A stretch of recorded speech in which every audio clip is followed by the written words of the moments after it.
What's up, everybody? My name's Kenny.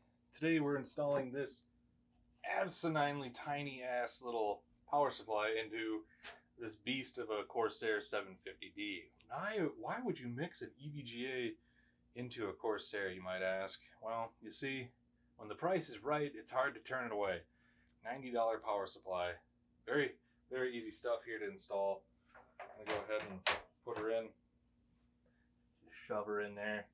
And then, I'm sure you've all done this before, but I don't know, maybe for whatever reason. Oh God! Oh my God! Yeah. Oh wow, I feel like I'm falling over. I thought maybe for whatever reason you'd want to see me put it in.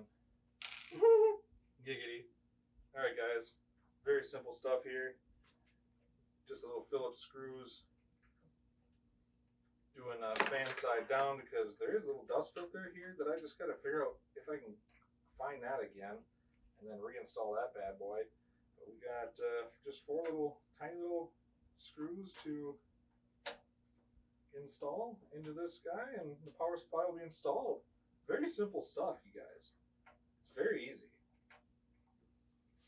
Oh my God, it's not that easy. It's not that easy. Shit. I find ways to make simple things difficult, you guys.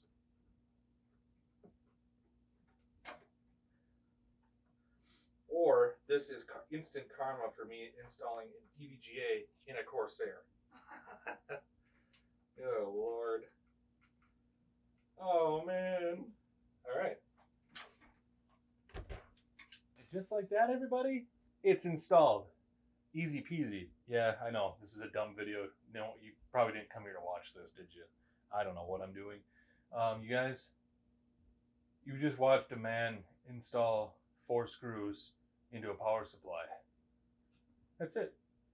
I don't know. Is that content these days? Does that satisfy you? I don't know. Leave a like if it does. Leave a comment if it does. Subscribe if you want to see more weird screwing. I don't know. Whatever, you guys. I had a beer. Leave me alone.